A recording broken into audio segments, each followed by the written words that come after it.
I'm Doris, Regional Director at Benham and Reeves in Singapore. And today I'm very happy to present to you this webinar about looking beyond Singapore.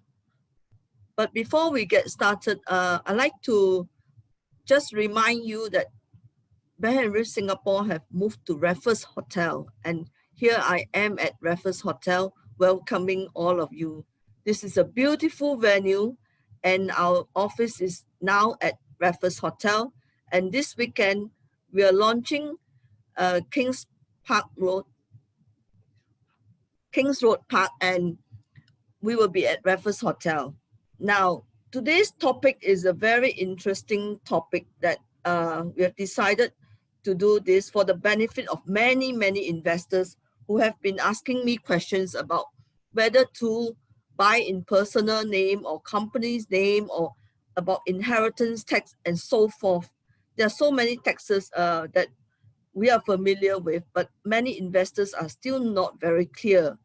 And I'm very honored and privileged to invite Michael Westbrook from Trings. He's the private client partner at Trings, and he will tell us more about it. But before we get started, of course, our board director, Mark Van Goor, will tell you more about the update of the London property market. How is it doing during this COVID-19 situation? And after that, Mike will talk about the tax situation, and of course, followed by Rob Willis from Barclay Homes. He will tell us about the project, which is one of my favorite as well, because never before we have Kings Road new launches. So this is an opportunity for you to buy well in London, and I believe this project will be a bestseller as well. So without further ado, let's call upon Mark to tell us about London property. Thank you. Thank you very much, Doris, and good morning from London. I know it's good afternoon or good evening where you are at the moment in Singapore. And as Doris said, my name is Mark von Grundher. I'm a director of Benham and Reeves. I'm based in London. I've been in the business for 25 years. I know I don't look that old, but I have been working in London property now for 25 years. Not quite as long as Doris, but almost. And so much has changed since our last webinar. As lockdown restrictions have been gradually eased over the last few months, most business activity has resumed in London. And if doomsday predictions were to be believed, we'd be going through a massive property market crash right now. But instead, the housing market is actually enjoying a post-lockdown mini boom. Homes are actually selling at the fastest rate in a decade. And in fact, Rightmove, the UK's biggest property portal, has reported record levels of buyer activity with the highest number of monthly sales agreed in 10 years. With the number of homes sold within 7 days of going on the market up to 125% compared to last year. And that number is 1 in 7 homes sold within a week. And if sales continue at this rate, supported by low mortgage rates, then prices will rise much faster than predicted. The truth is, prices did not actually fall during lockdown. When demand falls, prices don't necessarily follow suit. Most sellers decided to wait out the lockdown or put their property on the rental market rather than sell at a discount. This did result in a drop in transactions rather than prices. And after a 14.5% rise in July, transactions in August rose a further 15.6%. The Bank of England reported that mortgage approvals quadrupled in June after hitting a record low in May and have now soared to a 13-year high.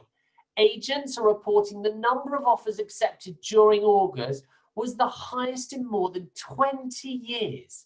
More than twice as many £1 million plus homes sold in August this year compared to August 2019.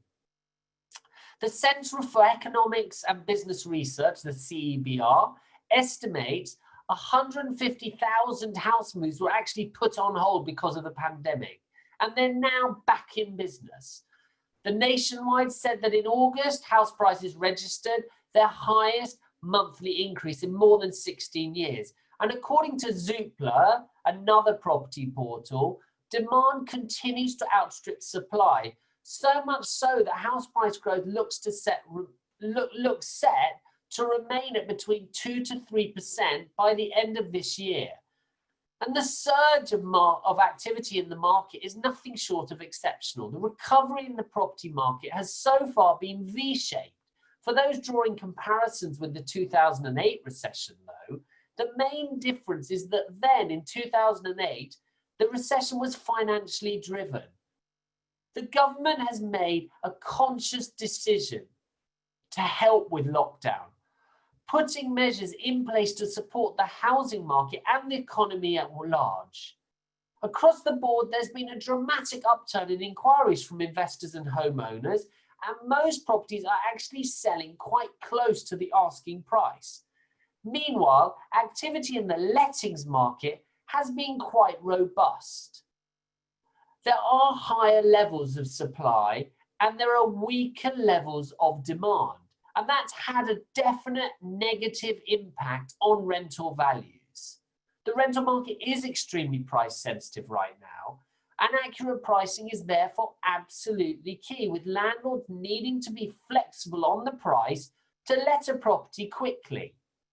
And the properties letting most quickly are those that are presented in the best possible way.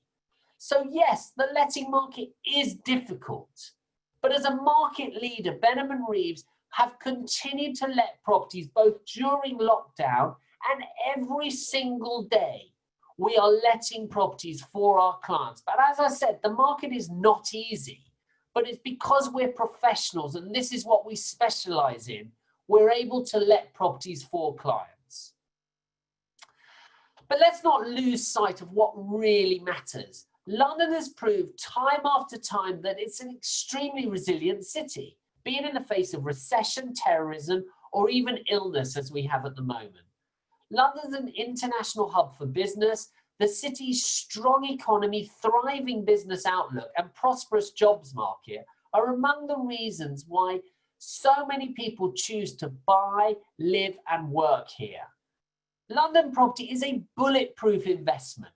It's always been the safe haven and for long considered one of the world's most trusted asset classes, with its ability to deliver a regular income and long-term capital gain, even during times of wider uncertainty.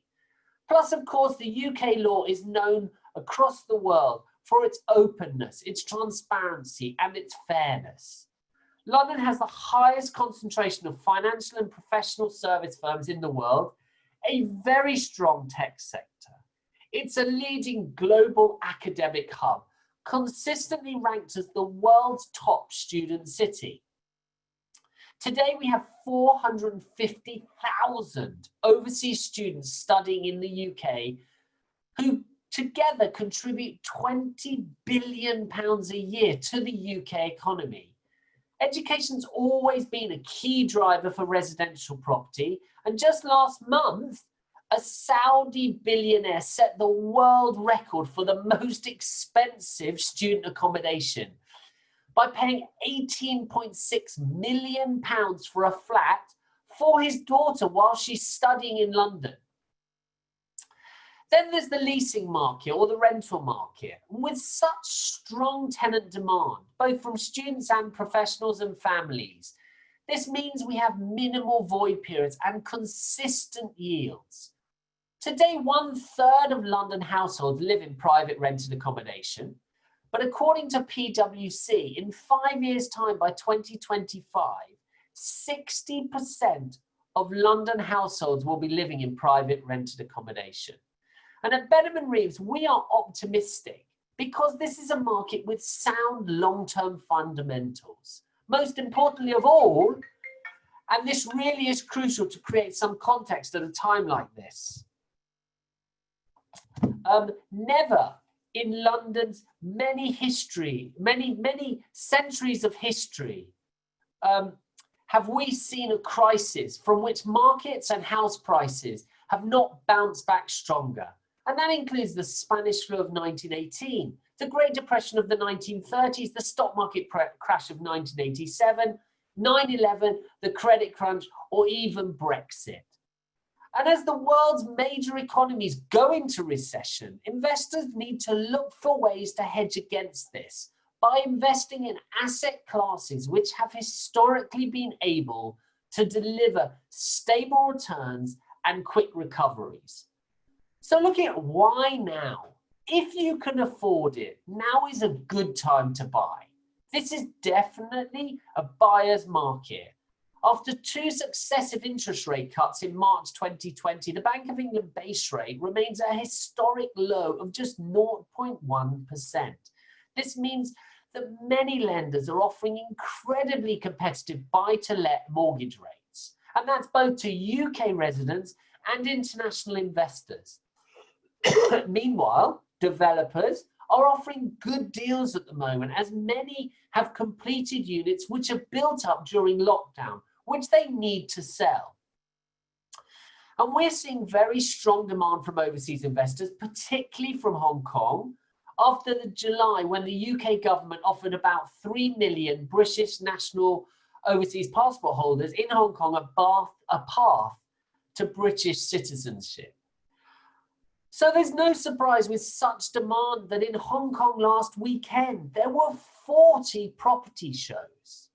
In fact, Hong Kong buyers are now the 5th largest foreign investors in London after China, the US, India, and Russia. They accounted for 4% of all purchases. And the weakness of sterling continues to be a real advantage for international investors who are finding that London property offers exceptional value right now. The market has definitely returned and is in full swing, and I firmly believe this is a time of opportunity, indeed a great time to invest in one of the world's most respected markets to benefit from the weaknesses caused by sterling and the deals being offered due to COVID-19. And as Warren Buffett, this is one of my favorite phrases he has, widespread fear is your friend as an investor because it serves up bargain purchases. Whether we're talking about socks or stocks, I like buying quality merchandise when it's marked down. Well, there's never been a time in history that London property didn't bounce back from being marked down. But it's still important to target your investment. London may be a single word, but within it, there are 32 different boroughs, different cultures and different property profiles. And apart from the price and location, an investor needs to consider the yields, the best potential for capital growth, whether it's a regeneration area, and of course, what are the transport links like? Plus then consider the reputation and track record of the developer itself. If you're buying as an investment, which effectively is a home for someone else to rent from you, then the key is to think about who they are, what they might want, and what they'll be happy to pay for. So what do London tenants look for? Well, at Benham's, we carry out regular surveys of our tenants, and some things never change, including the oldest adage in the world, location, location, location. But tenants also want excellent transport links, no more than a 10-minute walk to a station. Families, they want to be near good schools, close to other families, and near parks and public gardens. Young professionals, on the other hand, they don't care about some of these items. They're keen to be close to social life, like gyms, bars, and cafes. But today, COVID has created new trends, such as working from home. This means that demand for space within homes, for desks, and queries we receive now about internet speeds, and demand for outside space, whether that's a patio, a terrace, or a balcony. These trends are going to feature for the long term. Then, of course, there are on-site facilities like gyms and swimming pools, and you'll be surprised to learn that during our tenant survey last year, it showed after proximity to transport, the most sought after facility that tenants wanted was a cinema screening room. Another tip that we always give to our investors is that each bedroom must have its own bathroom. if you're going to buy 2 bedrooms, only ever buy one with 2 bathrooms, or you're going to limit the rentability. The days of professional sharers using the same toilet are well and truly over. Many tenants insist on a professionally managed property too. In fact, corporate tenants via our Japan desk refuse to even view a property that isn't managed. The key to successful investment are meticulous planning, on-the-ground knowledge, and a trusted independent partner. And that's frankly where Benham and Reeves come in.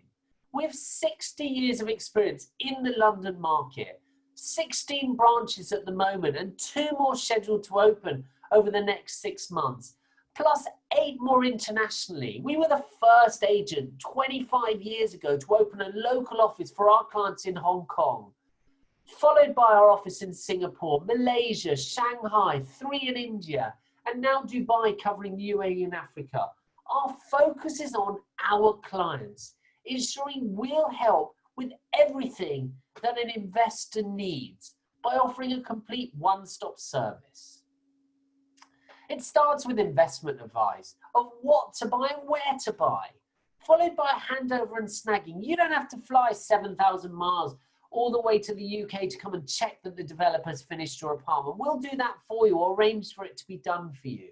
Then we'll furnish it for you in the best way at the lowest cost to make sure you get the best tenant as quickly as possible. And then if it needs refurbishing, after time, if it needs decorating or a carpet or a new kitchen, for example, then we can do that for you. Then, of course, we do letting and leasing, as you call it. And then property management. The tenants don't call you, they call us if anything goes wrong. And finally, we do tax returns in-house. Whether you have any tax to pay or not, a lot of people don't realize that, but you still have to do a tax return in the UK if you own an investment property. And at Benham and Reeves, we do all of this in-house. Nothing is subcontracted. So we never get let down, so we never have to let our clients down. Another unique difference is that we, and when I say we, I mean our directors and our senior people like Doris, we invest alongside our clients in the same developments and locations, putting our own money in, clearly demonstrating our belief in what we recommend and using exact same research process as we recommend to our clients. So for Kings Road Park, we own properties in the adjacent development, which is the same developer, because we believe in this location and we believe in this development and this developer, of course. And I'm certain that we'll all look back on this time as a unique opportunity, a time when many panicked unnecessarily, selling for a low price just to exit. But those of you with an eye on the bigger picture will make some brilliant investments and will look back and be so happy that you did that. So thank you very much. That's the end of my little update on the market. I'm going to pass back to Doris, who's going to, I think, pass it on to Mike now. So thank you very much. I'll be back at the end to answer any questions if anybody has any. Thank you very much. Doris? Yes, thank you. Thank you, Mark. Now, we got Michael Westbrook from Trings, who will talk about taxes in the UK and how best to own your property in London. So Mike will tell you all about it. Okay, over to you, Mike. Thank you, Doris. Thank you, Mark, and thank you to Benham and Reeves for the opportunity of hosting. Good morning and good afternoon, good evening to you all.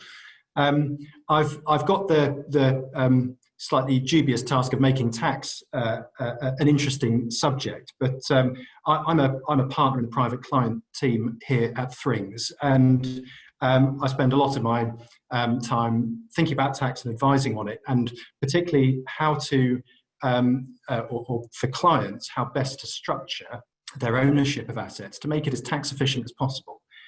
And one of the key taxes that people will be thinking about when it comes to UK taxation is inheritance tax. And so part of what I'll talk about this morning is around inheritance tax and some changes that have happened over the past few years, but also the wider tax landscape. And then that should form a platform as to how best we can structure your purchases, or looking at existing structures of purchases of UK property. So I'll just move over to my first slide. So just in terms of background, as we've heard from Mark, London in particular remains a very attractive option for investors in property. And particularly for overseas investments, overseas investors. There has been a series of legislative reforms in tax on UK property since 2013. I've just listed a few of those taxes there, and I'll come on to talk a little bit about each of them. As you'll see, inheritance tax is right there at the top of the list. We've also got capital gains tax, the ATED charge, the annual tax on enveloped dwellings, stamp duty, land tax, and corporation income taxes. So there's quite a balancing act between those to make sure that you when you're looking to purchase a property in the UK, what the best way of doing that is to be most tax efficient. And often that will come down to what you plan on using the property for. Will you be renting it out? Will you be using it personally? And whether it's residential or commercial property, but we're primarily looking at residential property here. So it's always a balancing act. It's worthwhile just stating, first of all, that a few years ago, it was quite common, probably the most common way of structuring ownership of UK residential property was to hold it via a company. And the reason for that was particularly tax efficient from an inheritance tax point of view. And I realise we've got potentially a mixture of people in the audience, from possibly first-time investors through to very experienced investors. So I apologise if some of this is very familiar to some of you, but there are two key concepts in the UK tax system when it comes to the taxation for overseas individuals in particular. The first of those is domicile, which is what's known as a common law principle. So it's governed by a series of cases. There's no statutory framework, but it's broadly speaking where you are based, where you're mainly associated with in terms of a region or a jurisdiction. And what domicile does is it primarily governs the treatment of inheritance tax for UK tax purposes. And broadly speaking, if you are UK domiciled, so you're domiciled over here where I am, all of your worldwide assets will be potentially chargeable to inheritance tax. And if you're non-UK domiciled, then it's only your assets that are situated in the UK that are chargeable to inheritance tax. Now, there's more complexity around that, but non-UK assets are therefore, for a non-domiciled individual, treated as being excluded property. And then there's residence, and there was a statutory residence test introduced in 2013, so we do now have a statutory framework as to how to assess your residence for tax purposes. And residence for tax purposes primarily governs the treatment of income tax and capital gains tax. However, it also does have an impact for inheritance tax. So if you are tax resident for 15 out of 20 years in the UK, then you will become what's known as deemed domicile for inheritance tax. You're not actually domiciled here, but HMRC will treat you as being domiciled here. So on that backdrop, I spoke about companies being particularly tax efficient for inheritance tax purposes. And the reason for that was, as I say, non-UK domiciled individuals are charged to inheritance tax only on UK assets. Shares in offshore companies are generally treated as excluded property because they are situated outside of the UK. So before April 2017, if a non-UK domiciled individual owned shares in a UK company that owned UK property, then the UK property was not charged to inheritance tax because it's the shares that are charged to inheritance. Well, in 2017, that changed. And what the inheritance tax regime now does is to look through to the underlying property, and specifically UK residential property, so that it's no longer excluded property. So what that means is that for the purposes of inheritance tax, a company does not deliver the benefits that it used to. However, it still remains a very viable and attractive way of owning property in certain circumstances. What it means now, though, is it's really a balance between owning UK residential property in your personal ownership or whether to own it via a company. And we'll come on just to look at some of the factors that might guide that decision one way or the other.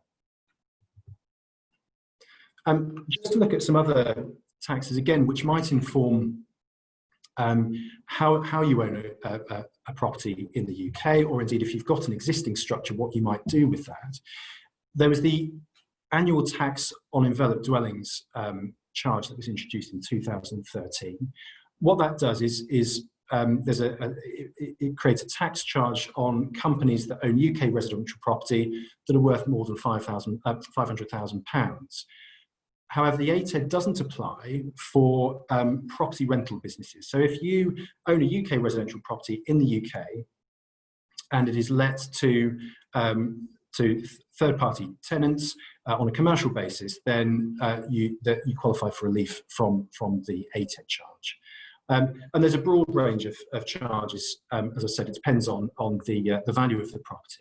But that will be one further factor in addition to inheritance tax that would guide your decision as to how to own that property. There was also the non-resident capital gains tax charge that was introduced in 2015, and then it was extended in 2019 as well. And it now applies to it disposes of all of UK land and property, and also shares in property owning companies, essentially. So it's just another factor to be added to the mix. Companies are subject to corporation tax, and so that's one reason why you might consider owning a property via a company, because the corporation tax rate is generally lower than personal tax rate. So corporation tax is currently 19%, so it can be significantly lower than personal income tax and capital gains tax rates. Non-resident companies will pay corporation tax on disposals of land and property. So there's possibly less of a benefit now, taking all that into account, to having maybe an offshore company as opposed to a UK company. So it might be better off if we do go down the route of company ownership to have a UK company rather than an offshore company. Stamp duty land tax as well. There's a slightly enhanced stamp duty land tax regime for companies. Companies will pay an additional 3% on stamp duty land tax. However, that doesn't actually change the position from a personal ownership if you already own a residence somewhere else in the world. So from that point of view, a company is just as efficient as personal ownership. There can be a higher rate of tax for residential properties worth over £500,000. But again, that comes back again if you're buying the property for the purposes of property rental business. And from April 2021, it's just worth bearing in mind that there will be an additional 2% charge on non-residents from then on. So the question then moves on to, well, what do we do potentially with existing companies that you might have in place already? Well, the changes really, the inheritance tax and the ATED changes means that if you are using that property for your personal benefit, it may not be as tax efficient as it was previously. If you're renting it out, then the ATED becomes less of an issue, and you'll continue to have the benefits of corporation tax rates on rental income potentially. So if it is used for a property rental business, then retaining that structure might be sensible. However, if it's for personal use, and what a number of people have been doing since these taxes were introduced was considering de-enveloping the property, so essentially bringing it out of the company. And if that's the way to go, then it's probably better doing that sooner rather than later, because with the introduction of the corporation tax charge and the non-resident capital gains tax charge, it would be more tax efficient to do that at an early opportunity rather than a later opportunity. But that would primarily be if you're using that property for your own benefit. And well, what about new purchases? Well, as I've already mentioned, offshore company ownership. Well, the benefits of offshore company ownership have slightly fallen away. So you might still consider UK company ownership, whilst it doesn't benefit or deliver the benefits for inheritance taxes as a company used to do. It does still have those benefits of a better tax environment for income and gains. It also potentially makes it more straightforward to deal with transfers of shares, for example. And I'll come on to talk a little bit about inheritance tax planning shortly. But there's potential other benefits to company ownership. There's a little bit more privacy. As I say, you can potentially manage inheritance tax through the share structure. And if you were to sell the company rather than the property, then there's no stamp duty land tax for the purchaser. And that could be particularly efficient if, for example, you were to sell the company to a family member for inheritance tax planning purposes, for example. Well, what about personal ownership? Well, the general rule of thumb would be if you want to use this property yourself, so not to let it out and to receive a rental income, but to enjoy the property yourself, it's probably better to own it via personal ownership. But it all depends on the factors, the considerations, and weighing those up to come to the right the right solution for you. And what we can do here at Thrings is work closely with Doris and Mark and Benham and Reeves to understand what it is you want to use the property for, how you're going to use it. Look carefully then at the structure and come up with the right solution for you. And we've been carrying out that sort of work for clients for many years, and are well placed to advise you on that, and we're very, very happy to do so. I realise there might be some questions coming. I'll just come back to the previous slide just to talk a little bit about inheritance tax. So as I've said, inheritance tax, if you own UK residential property, then that UK residential property will be within the inheritance tax net for in the UK. That doesn't mean there will be inheritance tax to pay. What it means is it's necessary to plan around that and mitigate that as far as possible. Now, with inheritance tax, the way in which one tends to plan around inheritance tax is to potentially, you could give away the property at some point in the future. You could give away shares in a company owning the property as well. You could potentially sell shares, as I've already mentioned, which can be particularly tax efficient for stamp duty land tax purposes to family members, for example. And what the benefit of the sale does is you wouldn't have to survive a gift of the property or shares in the company for 7 years. So there are a number of different options to mitigate inheritance tax. It's very fact specific and depending on your circumstances. But again, we've got a lot of experience in advising on UK inheritance tax, can certainly help you navigate your way through that. And that's the end of my slideshow. So I'll hand back to Doris. Thank you very much. Okay, thank you, Mike. I think that's interesting, and please send the questions on, because this is the time and opportunity for you to ask as many questions relating to taxes, and Michael, I'm sure, can answer all those questions. Now, without further ado, the project Kings Road Park. This is most exciting. Never before, like I said, I have launched a project in Kings Road. been almost 25 years since the last time. So Rob will tell you all about it and come back with further questions. Okay, Rob? Great, thanks, Doris. Good afternoon, ladies and gentlemen. Thanks for joining us here today. My name's Rob here from the Barclay Group Singapore office, and I'm just going to run through Kings Road Park with you briefly today, which is, a fantastic new regeneration project in the heart of southwest London.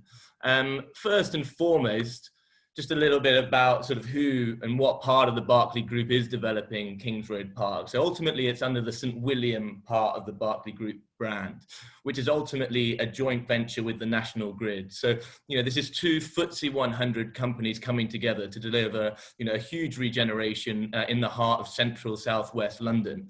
When you're investing, again, from 7,000 miles away, it's important to know that you're investing into good quality developments, as Mark was alluding to earlier. With the financial strength of both the Barclay Group and the National Grid, that is certainly what you'll be investing into at Kings Road Park itself.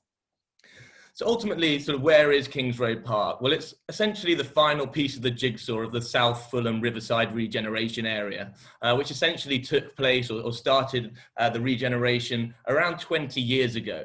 We've done a lot of the regeneration ourselves at Hurlingham Walk and Hurlingham Gate, Imperial Wharf and Chelsea Creek. But there are also a number of other developments that have gone on there. However, Kings Road Park is the last piece and essentially the best located piece, both for transportation and also closeness to Kings Road and Chelsea itself. So in terms of exactly where Kings Road Park is located, so here it is located just 60 metres away from the Kings Road, on the border of Fulham, Hammersmith and Fulham, and Chelsea and Kensington and Chelsea. It's located between two transport connection hubs. You've got Fulham Broadway, which is on the District Line, which will essentially give you access north, south, east and west all over London. You can easily go up to northern places such as Notting Hill. You can go east towards the city and into Bank. You can go west out towards places such as Ealing, and you can go south to places such as Wimbledon. What this means is your accessibility across London is fantastic, and you're very much on the London Underground line. Not only that, you've also got Imperial Wharf as well. Imperial Wharf is on the London Overground. So from here, you can be one stop to Clapham Junction, which is one of the busiest transportation hubs in London. But also the Overground goes around London as well. So you can get up to White City in just a number, Shepherd's Bush in just a number of stops where you can get access to the Westfield, but it'll also take you to places like the City of London as well. Of course, as Chelsea, Fulham, Kensington, these are prime central London locations, and opportunities to buy in these areas are becoming rarer and rarer, certainly when you're looking at regeneration opportunities. So right now, Kings Road Park, a phase 1 regeneration, is pretty much the last opportunity you'll have in West London for something of this scale to buy in phase 1. There are other opportunities at Lillie Square, for example, at Earl's Court and at White City, but these are a number of phases later on in their development process. So it does give a great opportunity to buy in an established area, which has a price point significantly less to some of the competitors closer to places like Sloane Square. If you take, for example, Chelsea Barracks, which is currently selling at £4,000 a square foot, just at the other end of Kings Road, compared to Kings Road Park, which is around £1,550 a foot. So what exactly are we creating and regenerating at Kings Road Park? Well, this slide here shows exactly what we're doing for the whole development. Ultimately, it's very much a mixed-use development. Yes, we are building a number of homes, but we're also going to bring forward a huge amount of commercial, retail, and open park and land space. The whole point is that it's supposed to be a place where people want to call home, where people want to rent, where people want to live, work, and ultimately play, which offers an area of tranquility right next door to one of London's busiest and most sought-after streets. So Kings Road in numbers, ultimately it's a 15.6 acre development.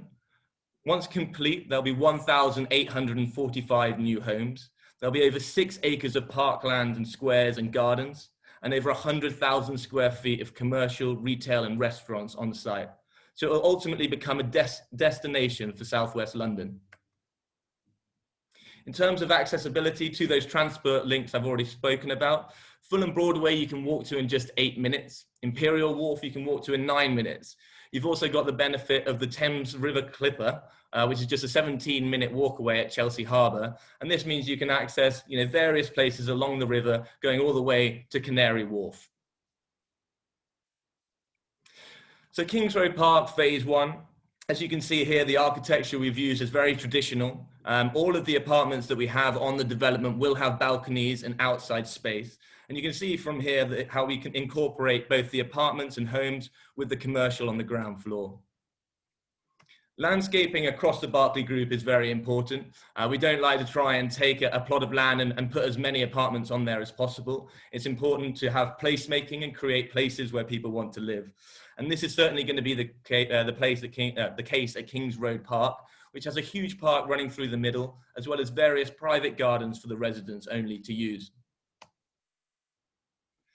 Ultimately, all of the landscaping at the development has been designed by Gillespie's that have done a number of developments throughout the Berkeley Group.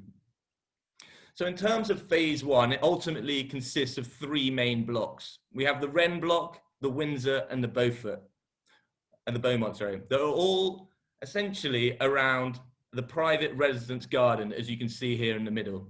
What this offers is fantastic views into the central courtyard garden, but also out and wider afield across London as well. Essentially, we have a range of 1-beds, 2-beds, 3-beds, and 4-bedroom penthouses, starting from £790,000. Here just shows you a CGI of that courtyard garden. And again, this is all about having a private space, incorporating people being in lockdown, more people working from home. We're actually making this a Wi-Fi enabled garden that's going to have areas where you can actually sit outside and work from home for those nice summer days in the UK. So the residence facilities, as Mark also alluded to earlier, is also important for finding a tenant and resale of a property. The residence facilities at Kings Road Park are over 23,000 square feet, which is, from as far as we're aware from our research, is the largest residence facilities of any development in London right now. We used EPR architects to design these facilities, who have also done the very famous The Ned in London, as well as the Rosewood Hotel.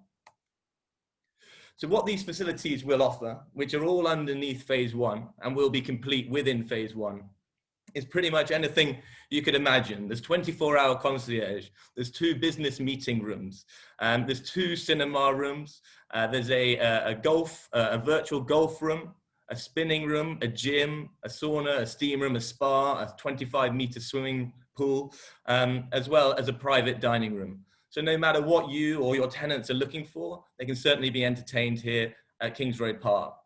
Most notably also, for all of these facilities, it's only £5 per square foot, which is significantly cheaper than many competitors in the local area and across London. Here is just a CGI of the residence pool, which will also, although it's underground, will have lots of natural light flowing through into all of the residence facilities. In terms of the interior design, we've used Johnson Naylor, who are an award-winning interior design company.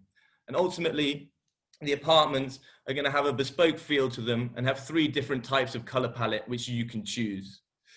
In terms of the apartments themselves, they're what we call turnkey properties. So they come with all the major fixtures and fittings included. Your flooring, your heating, your kitchens, your bathrooms are all included, just the soft furnishings of what you need to add. And as Mark said earlier, Benham and Reeves can supply that for you. For some of the larger apartments, the 3-beds and the penthouses, we also have a premium upgraded specification, which we can always talk about in further detail. So bringing it down into some of the apartments that we currently have available. Here is a 1-bedroom that we currently have available on the 4th floor. It's a good size apartment of 539 square foot with 64 square foot balcony. But what we think is great about this apartment is the amount of storage and space. So there's a lot of storage as you come in there on the left-hand side with your utility cupboard, but you've also got additional storage here on the right-hand side. Also, what's worthy to note as well is the desk in the master bedroom. Again, when you're trying to appeal to more and more people working from home, having enough space to have a desk, separate to your living and dining area is always useful. And this is what this 1-bedroom will offer. Again, the view will be looking out over towards West London, which is a nice southwest view. In terms of the 2-bed, here we have a grade 2-bed in the Wren, which means it's a slightly earlier completion in 2022.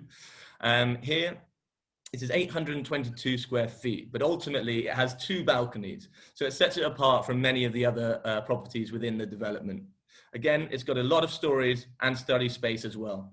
So this would be a good option for a 2-bedroom apartment. But please do come down to Doris's new office over the weekend, where we can go through in more detail all the available opportunities that we have at Kings Road Park. So in summary about the development, it's in an established location right next door to Chelsea and Fulham. It has 2 excellent stations and brilliant transport links across London. It has fantastic open space and parks and world-class residence facilities, as well as high-level architecture and a number of heritage buildings on the site as well. And finally, it has the regeneration impact when we continue growing the scheme as we move forward over the next 11 years. Thank you very much for listening to me. I'll now hand back to Doris, who will talk you through a few numbers. Okay, that was interesting. I think the location, I like the location very much, and transport link is very, very close by. So it's easy. Now, I have 2 slides that we want to put on, which is why buying this development is so interesting. The forecast for 5 years from now on.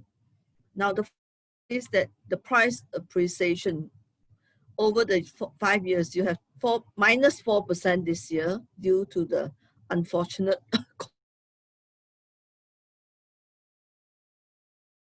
increase, and 2022, I don't know why, but this is our forecast by JLL, 7% increase, and a further 4% in 2023, followed by 3% in 2024.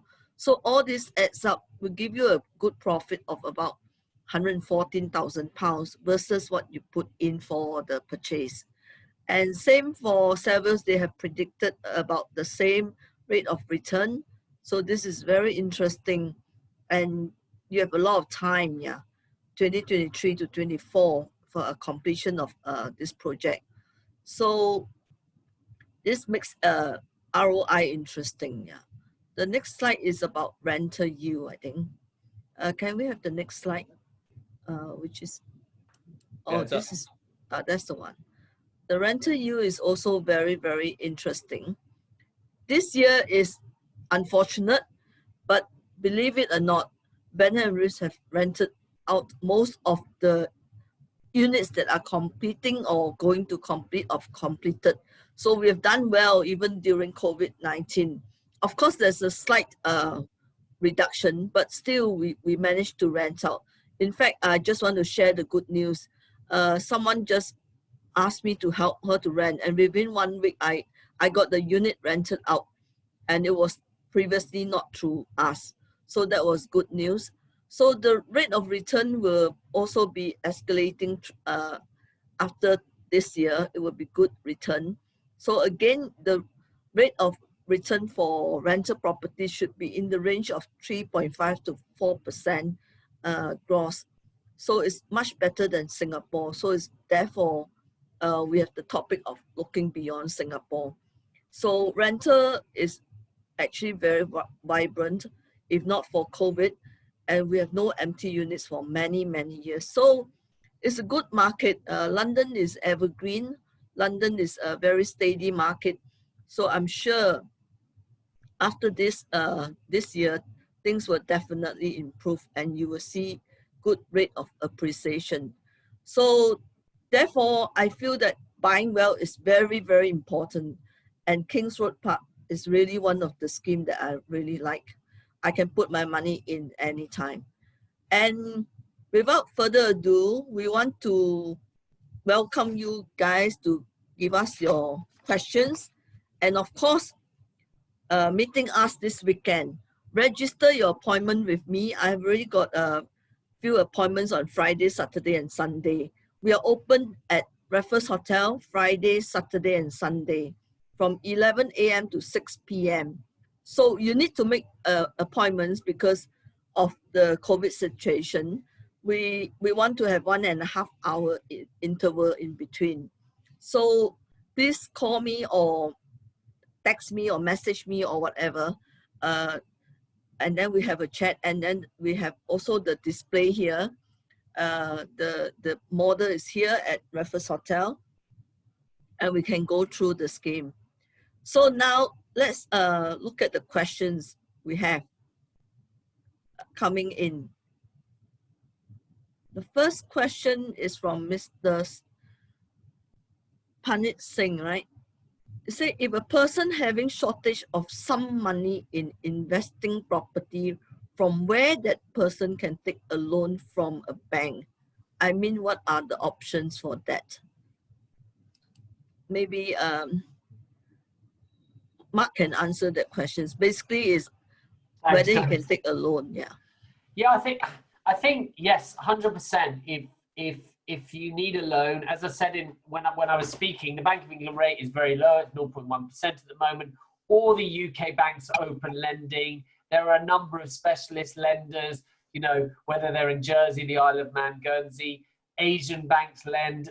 The market is really open for lending at the moment, and the rates are really, really attractive. And frankly, if you're going to let it out, we strongly recommend that you don't pay cash, that you take a loan, because you can offset your interest against the rental income. And why would you want to pay tax if you can avoid it? So yes, number one, yes, there's finances available, and it's very decent rates compared with even 3-4 years ago. And we recommend it 60-65% max, but you can get as much as 80% from one bank, but we'd recommend slightly lower. So yeah, it's easy for you to get finance. Another question on loan from Agnes. Will I be able to buy a project in a company using a loan, or usually no loan is available? That's a good question. 100% you can get them in for company. If you buy it in a company, you can 100% you can get a loan. The rates are slightly different and the terms are slightly different because they're viewed as a commercial loan to a company, but 100% you can get it. We're working with an interesting company at the moment that they actually set up companies for owning a single property, and they've, you know, I heard from them they've had no problems with anybody getting a loan. Obviously, it depends on what you're buying. But I want to add on to this. For banks in Singapore, not many banks will loan on companies. So we can recommend other banks in UK. Singapore is very particular. They only want to loan to personal names. So other banks, even HSBC, I've found out that they can loan to companies, but it's coming out from UK. So that's interesting. UK. Yeah. Standard Chartered do as well. Another question from LC Ching. What do Singapore citizens, non-UK domicile, pay in stamp duty land tax now? So this is basically stamp duty tax. Stamp duty tax have changed over the years. And the latest change is the, what you call, the stamp duty holiday, which you save 3%. But that's right. Yes, so at the moment, the stamp duty holiday, it means that it's for purchases up to the first £500,000 is a zero tax band. If you have a residence somewhere else in the world, anywhere in the world, then you would pay, and this applies to UK buyers as well. You pay an additional 3% on top of the normal rates. So it's quite difficult, and the rates are banded as well. So it depends on the value of the property as to what the overall tax liability would be. What I'd be very happy to do is, if you wanted to just, you know, I could send through an illustration. It's probably too complicated to really explain now, but I could give you an illustration of what the SDLT charge would be on the purchase of a property of a certain value. What I'd also mention is that there is a window before April next year, not only to take advantage of the stamp duty holiday, but also to take advantage of before the non-resident 2% increase is introduced as well. So it's better to buy now to avoid that further 2%. Indeed, yes. But is in discussion, or is it confirmed? It is being introduced in April, yeah. Okay, another question is, are there any CGT and stamp duty for gifting a share of a jointly owned property among family members? That's a good question. From C. Ho Tan. Yeah. So, capital gains tax, yes, there will be. So that will be the non-resident capital gains tax potentially, but the gains are the gains might be rebased depending on, well, when it was acquired. Maybe a gains only from 2015, so the gains might be relatively minor, and also it depends on whether it's in a company or personal ownership. But capital gains tax is one thing to consider. Stamp duty, land tax, it depends on whether there's any borrowing secured against the property. So a gift of a property with no borrowing, there's no stamp duty, land tax. If there is borrowing and the person who receives the property also takes on some liability for that borrowing, then they might be treated as effectively paying something towards that acquisition. But notwithstanding that, the normal rules apply in terms of how much stamp duty, land tax is payable. So if it's below, for example, the 0% threshold, any stamp duty, land tax. That's really interesting, actually. Can I add to that, Mike? Does that therefore mean, at the moment, if someone owns an asset worth a couple of £1 million and they want to gift it to their children, if they sell them £500,000 worth, there's no stamp duty on that? No, if they sell, then they're paying for it. So the stamp duty rate or stamp duty land tax regime, it is charged on actual consideration paid. So if there's cash changing hands, as it would be on the market, but that also applies to transactions between family members as well. But it also applies to deemed consideration. So the assumption of debt by someone acquiring a property, even if by way of gift, is deemed to be consideration as well. Sure. No, what I meant was, if the value of the property is £2 million and you have 4 children and you give you gift each child, no, you sell each child £500,000 worth, because the money goes round in a circle anyway. Each child up to 500,000. They pay no stamp on that because of the stamp duty holiday at the moment. Well, probably not actually, because there are connecting factors between them. So it might be treated as being aggregated together because they're individuals who are connected to one another. But if you sold individual, so one person bought a 25% share, then you could do that and avoid it. That's what I'm saying. You could. It's actually quite interesting. I hadn't thought of that. If clients own properties, now's the time to gift them because you don't pay the stamp on it. Yes, well, gifting is better for stamp duty, land tax rather than a purchase. But then that hits you for IHT, doesn't it? You have to survive for 7 years from the gift. So that's better to sell it, isn't it? Potentially, yes. Yeah. Okay. Good. Yeah. Sorry. Okay. Next question from Victor. I had a client who lived in his main home in New Zealand, property 1. Then in 2011, he moved to Singapore where he rented.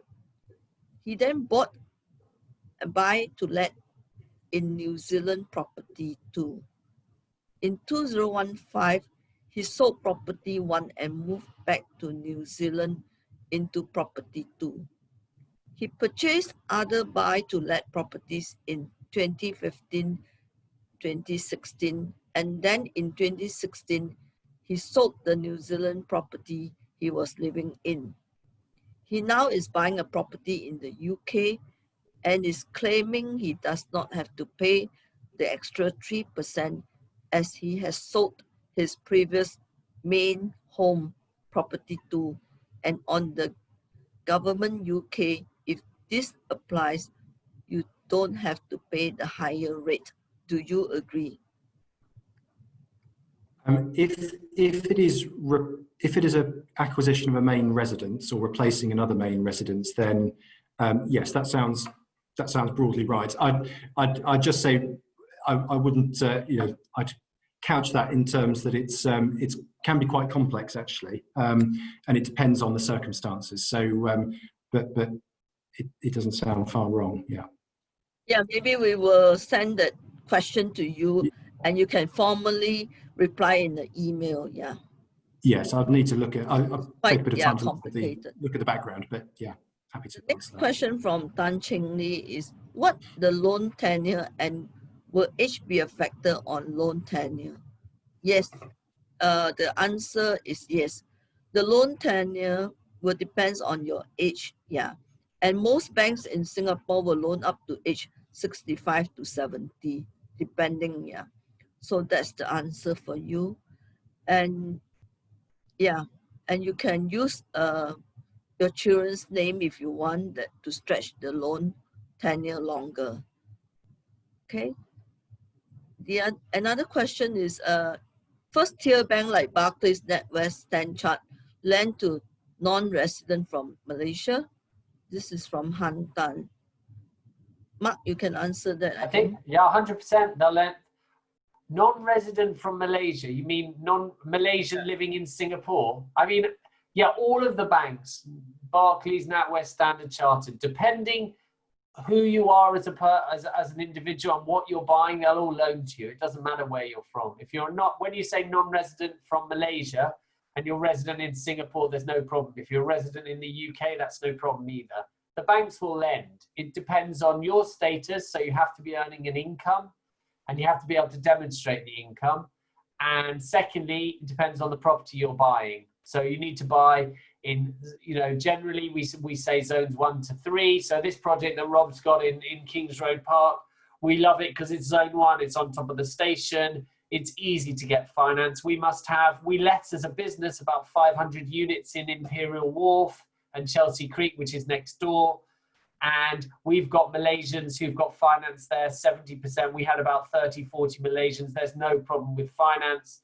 And they're from high street lenders and it's a good product. So yeah, no problem at all. Okay, next question from Peter Leong.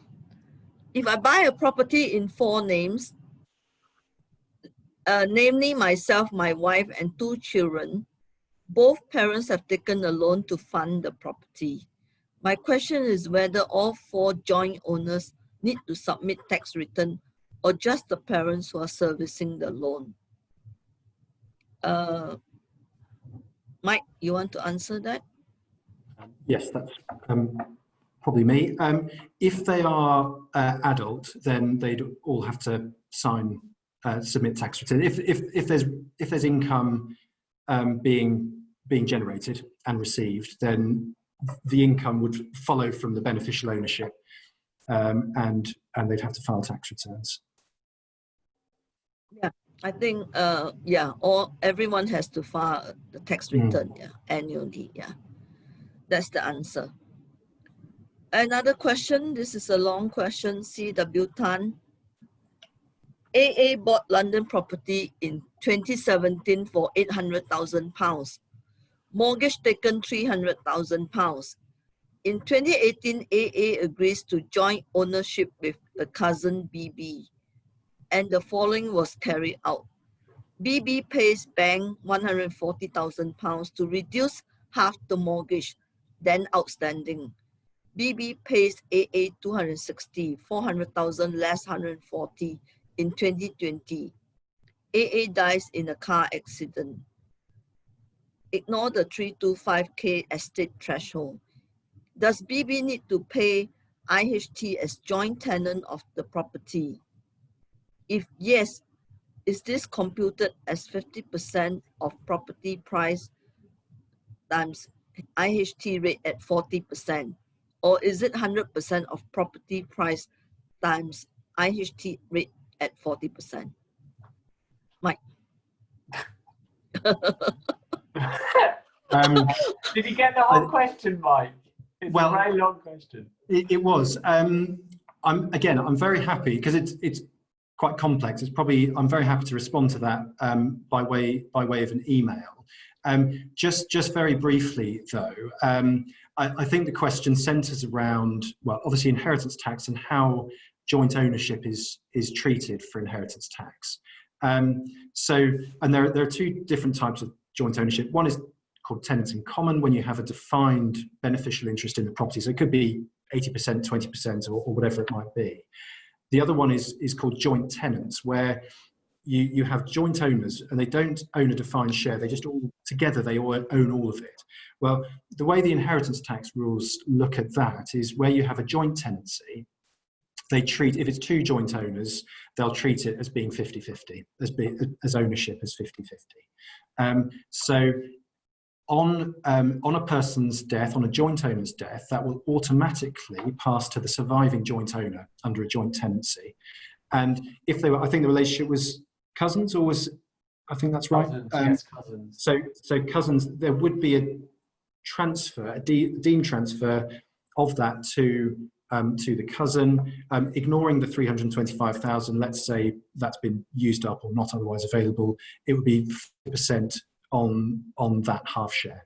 On the net, though, on the net after on the net, loan. indeed, yes. Sorry, net equity. So the value less the loan. Okay. Another question for you, Mike. What better way to avoid inheritance tax? Selling down the property is one way, but if in the event if they buy more, which form of ownership is recommended? Well, for residential property, for inheritance tax purposes, a company or personal ownership, the starting position is there's no benefit. If you own the company that owns the property is treated as being in your estate. And if you own it personally, it's treated as being in your estate, actually. There are different possibilities, I suppose, with a company. For example, you can potentially manage ownership. So if through the share structure, so you could have a share structure in the company that gives some of the value in that company and therefore in the underlying property to your children, for example. So you're moving it away from your ownership, but still retaining within the family the benefit of the property via the company structure. It also means, coming back to your point or the question we were talking about earlier, Mark, if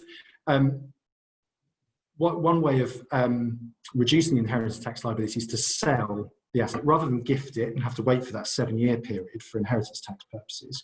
If you actually sell the asset to family members, for example, and then the money moves offshore, the proceeds, and that the money goes out of the estate. Well, a sale of a company will broadly be more tax efficient, not least because there won't be stamp duty land tax bill for the children who are buying it, whereas in personal ownership there would be potentially stamp duty land tax. So again, it's balancing the factors, but there are a number of different options, but a company could give you more options and be more tax efficient overall.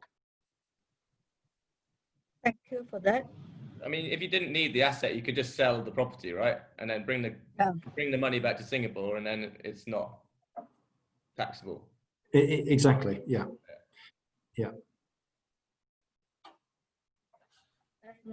Next question is, to reduce the shares in the company to any surviving shareholders, it has to be 7 years, right? Yes, if you gift them away, yeah, there's a 7-year period to survive. Last question here, I think it's from the same person, Han Tan from Malaysia, that wanted to know whether the banks in UK lend from him to him from Malaysia and the income from Malaysia. So Mark, the question is yes, right? Exactly. Yeah. Answer. The thing is, the only thing, as I said, is the bank will want to know that you're actually earning the money. So you have to show proper tax returns.